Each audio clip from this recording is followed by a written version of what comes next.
everybody, and welcome back to my nursery, and welcome if you are new here. Thank you so much for joining us. We are doing another Q&A because I have received so many questions from you guys, so I'm really enjoying doing this type of video with you guys and getting more personal. It's kind of like doing a live, only I can actually answer your questions during a live. It's kind of crazy and it's hard to answer everybody's questions while paying attention to the feed. So I have little Miss Sassy Pants here. She is one of my most favorite babies in the whole world. This is the Saskia sculpt by Bonnie Brown, and she's going to be sitting with us throughout this little video for as long as I can hold her, because she's a big heavy girl. She's about 3 month size, and this is one of the babies that I reborned for myself.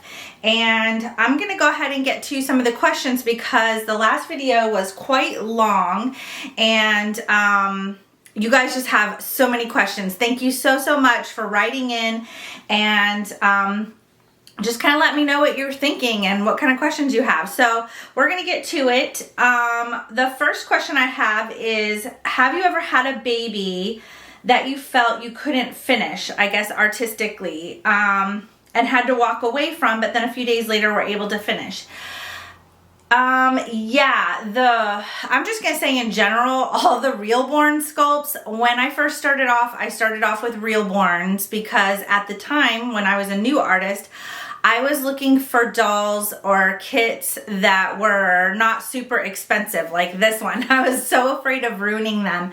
And at the time, the economy was really good, and I was getting Reborn kits from Bountiful Baby by the dozens because they were having lots of sales and all kinds of fun things going on their site. So I was able to get some really good priced sculpts that I didn't have to worry about if I made a mistake or if I ruined it or baked it too long or did something crazy, that I wasn't gonna cry over it, and I could just sell it as a boo-boo baby or use the parts for practice or something like that. So I bought a ton of Reborn kits, especially when I went full-time and the pandemic was getting ready to start. It was starting and I was scared that I wouldn't be able to get supplies from overseas and that there would be a huge problem, which there was. I was right about that. So I ordered like $2,000 worth of kits and supplies, and I thought I was gonna need, you know, enough supplies to last me for a full year. So I am really sick and tired of doing Reborn sculpts. I still have about 10 left, and even though I love them, I love some of them, I have some in my collection and I plan to make one more, but I'm just so tired of them. So you now see me doing more high-end kits from well-known sculptors. I'm purchasing all of my supplies and stuff mainly from McPherson's Arts and Crafts. I will say that one of the last Reborns that I did was the Alma sculpt, and although I love her, I bought so many of that one because she was at such a good price. I bought like 5 or 6 of them, and I still have one left. And the last one I did, I just was struggling. I was so struggling with that sculpt because I had done it too many times, which is why I really don't like the idea of doing customs. I don't do customs because I don't want to get stuck doing the same stuff over and over and over again. So that was a really great question. And then this one came in right after. Which kit have you painted and felt like you would love to do again, or that you wouldn't get tired of doing? Is there a kit that you would like to paint that you have never seen in person?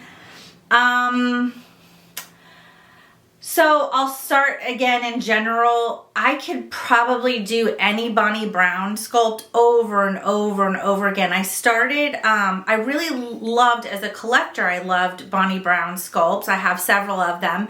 But as an artist, now that I've started painting on like this one, I unexpectedly fell in love with this girl. And I really fell in love with doing Chase and the Levi sculpt. I've done Twin A and B by Bonnie Brown. I've done Maddie. I've done so many Bonnie Brown kits in the last month, and I feel like I could just do them over and over and over and over again. I love her work. I love the way she sculpts these dolls. I think it's because I feel like she gears them not only to look beautiful for the collector, but she gears her sculpts towards the artist. It's almost like a guide when I'm working with her sculpts. I feel like everything just flows and I can get in my zone. And it's almost like she makes distinct markers geared towards the artist when she sculpts her dolls. It's hard to explain. It's like she makes like dents up above the brow line so you know where to shade, and she has a clear brow line so you know where to draw in your brow, and a clear lip line so you don't go off of that with your lips. And just the way that she shapes the hands and things, you know exactly where to put that veining in, and it's almost like a guide for the artist. Her work just guides you. It's like kind of like when you were a little kid and you used to do like a paint by number. If you weren't very artistic, you could just like, you know, fill in the colors and the numbers, you know, they would match up, and you would just create this art really easily. That's how it feels when I'm doing a Bonnie Brown sculpt. So I'm going to say all of her work is so super easy and fun to do. And she just puts so much detail into her work. I really enjoy doing her sculpts. So I'm going to stick with doing a lot of those. And, is there a kit you would ever like to paint that you have never seen in person? I am adoring Natalie Blick's work. She makes these amazing open-eyed, big-eyed, beautiful toddlers. Go check out her work. Like Google images for Natalie Blick or go on like McPherson's. But her work gets sold out super fast. I have not been able to get a hold of one of her sculpts yet, and I will. I really want to do one. I'm just afraid I'm going to fall in love with it when I do it, and I'm going to want to keep it. And I have to stop doing that. So very bad for business.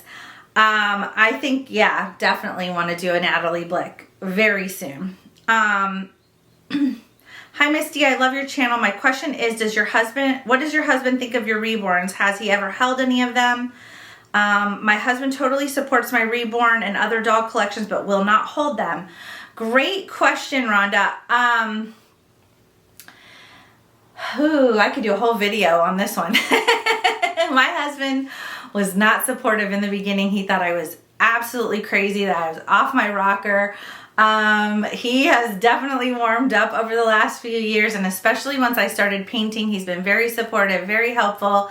He doesn't come in and just like pick up a baby or hold a baby. He does have a favorite baby that he keeps saying that he absolutely loves, but if I'm finishing up a baby like this one, like if I throw a baby into his arms, like, hey, feel this baby, feel how realistic she feels. She's so heavy. Check this baby out. He will hold them and he will tell me like how sweet they look and how cute. And, you know, he has done things like gone shopping with me for them and things like that. He's not into doing like outings or anything. He thinks that's kind of crazy to take them out in public. He hasn't warmed up to that yet, but yeah, he's really supportive. He doesn't like come in and like, he does like to come in, like if I'm in here painting, he'll come in and sit in here. Several times he said, you know, we need to get a beanbag in here so I can sit in and talk. He wants to watch me paint. I think he enjoys watching me paint and just sitting in here and talking to me while I do that. He'll like lay on the floor or lay on this carpet and just like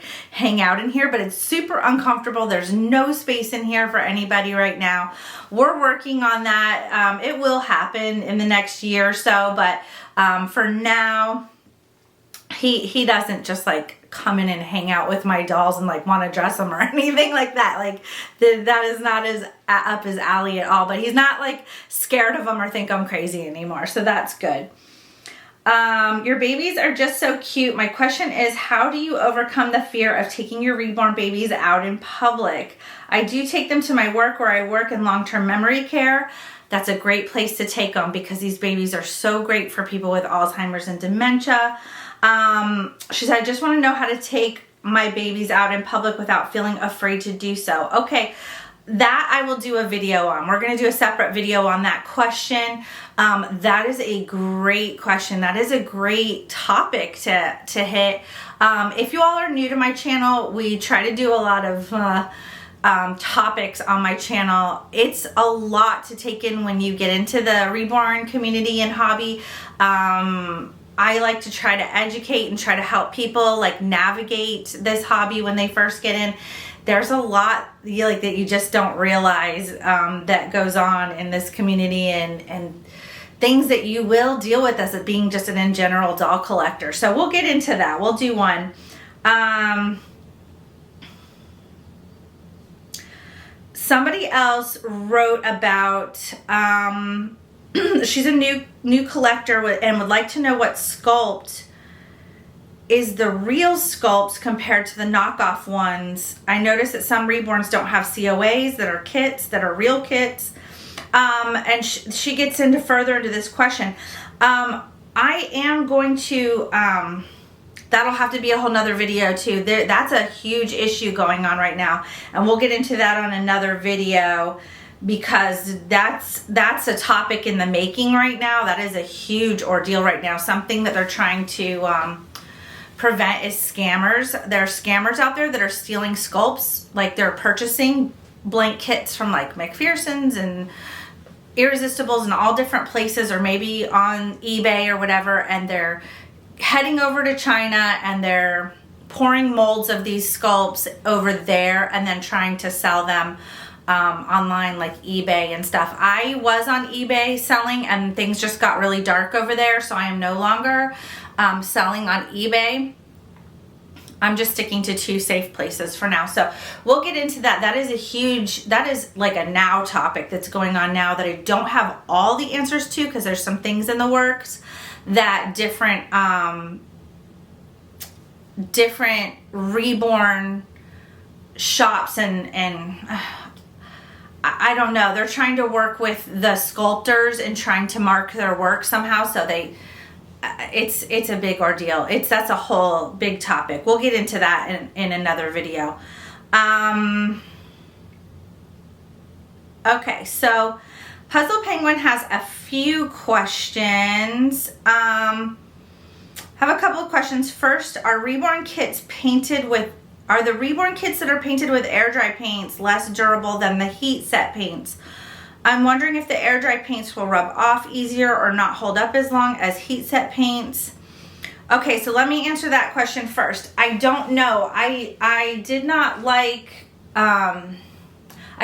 working with air dry paints at all. I chose to work with the heat set paints. I wouldn't think so that they would rub off or anything like that. I don't. I think if somebody varnishes the reborn very well, it shouldn't. It really shouldn't. If it's varnished, that's what's gonna hold that paint and seal it and protect it. So I really don't think so. I know a lot of artists that work with air dry paints, and I've never heard anything like that. I just personally don't choose to use them, just because I just didn't like working with them.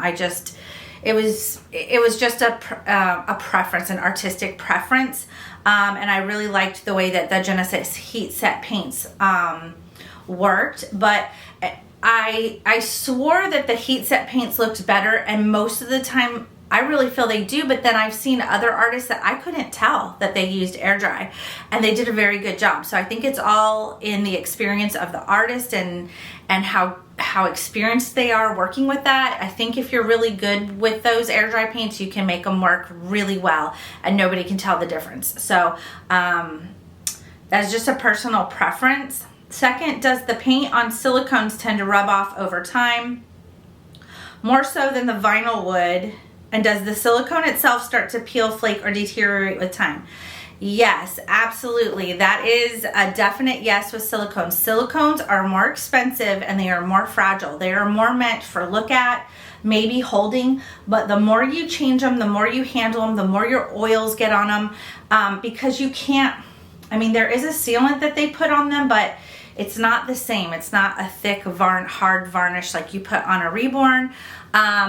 And the silicone can deteriorate and break down over time. I'll do a video on silicone care and vinyl reborn care. Those are 2 videos I'll be putting out shortly. But yeah, they're more fragile. They're definitely more fragile. The paint can wear off a lot easier on a silicone. It's not a baby that you want to handle a ton. If you really love silicones, you might want to, if you really insist and feel like you need a silicone in your collection, and I really felt like I needed one. I really wanted to try one, and I love it. I have no regrets, but he stays in the chair. You'll notice I don't do a lot of changings with Nathan. If I do handle him and hold him, I try not to touch his skin a lot, except during videos or photos. I'm really careful with him, very careful with his hair, very careful touching his silicone. You just want to protect them as much as possible. They're very expensive and very fragile. They are not meant for play. So if you have a silicone and that's your only baby, you may want to get a Reborn and invest in a really well varnished Reborn doll that you can play on it, play with and be more hands-on. If that's the kind of collector you are, every collector is different. I'm very hands-on with my dolls. I love to hold them. I love to dress them, do photos and videos with them. So yes, be very careful with your silicones. We'll get into that. A lot of people are asking about Rylan, baby Rylan, one of my favorite babies that I've ever done. He is the To Be a Sculpt by Laura Lee Eagles, and you'll see a lot of videos with Rylan, and it is spelled R-Y-L-A-N, because people ask how to spell his name. Is it Ryland or Rylan? It ends with an N. Almost like Ryan, but Rylan with an L. So yeah, and I do plan on doing him again. A lot of people are asking me if I want to do another one like him. I do. His kit has been on back order for months. I already paid for a kit. They were supposed to send it to me, and then they wrote to me and said, we're out of stock. We didn't realize it when you ordered. We'll just hang on to your order. When it gets in stock, we'll send it to you. I only purchased one kit. It's an expensive kit, and so far I've gotten nothing. I think if this goes on for much longer, I may have to exchange for a different kit and have them send me something, because I'm sitting on like $150 just waiting for this kit that may not come in. I don't know what's going on. So it's been a few months. It's been on back order for the To Be a kit. So we'll see what happens with that. If I get him, I will make another one. A lot of people are asking about him. And he's one of my favorites. He's such a sweetheart. So Tanya wrote in and said, I love your Reborn babies. They're all so cute. Thank you so much, Tanya. I was just wondering what made you decide to become a Reborn artist and how long you've been doing it. So I think it was somewhere back in 2017. I was actually working in labor and delivery and had a lot of women experiencing loss, and 1 in every 3 guys, 1 in every 3 pregnancies, and in miscarriage. And I just felt like I needed to help in some sort of way. I was doing various different ways to help women, different things to help women cope with loss. And I started doing some research, and I came across Reborns, and I already had a passion for babies, of course, and dolls from a young age, and came across Reborns and just became completely intrigued. And I had the first response, I was like, oh, this is crazy. And then my second response was, wow, they're so realistic. That's so cool. And then I just kept watching YouTube videos on them and noticing that this was a whole other world, and people were collecting them and creating them. And that started, I think it was just really hard for me to navigate the Reborn world at first. Like, it was hard to tell like what was a scam and what was like, where are the really good artists? How do I get a hold of one of these? Why are they so expensive? I had all the same questions that everybody else does when they enter like into this world. Where do you get them from? Why are they so much? Who makes them? How do I find a real one? How do I find one that's made really, really well? Just how do I not get scammed? And that's what eventually led me to this channel. But I think I started off, I love collecting all kinds of dolls. So I discovered like Paradise Galleries and Ashton Drake, and I started off there because it was a for sure thing. Like, I knew that those were legit businesses and I would be able to get them, get the doll, actually like receive the doll, and you could make payments on them. So I started collecting those and just really fell in love. But the more I watched YouTube and the more I got into the community and the more Facebook chat rooms I got into, I realized these aren't really like, they're not done by hand by an artist. They're not these are manufactured dolls, like all my other dolls. Not that they're any less, and I enjoyed having them on a limited income at the time. It was like the best way to start a collection. But then I eventually, it was my husband's idea to sell that collection and buy my first Reborn by an artist. I found a good artist. I found somebody I trusted, loved her work, and purchased my first Reborn from her and fell in love. And when I received that first Reborn, I think in 2018, I decided that I was going to become a Reborn artist right then and there. So that is going to be it for this video. I hope you all enjoyed it, and I hope I was able to answer some of your questions and you guys could get to know me a little bit better. And we will see you guys on the next video. Bye guys, take care of yourselves, and as always, take care of each other. Bye guys.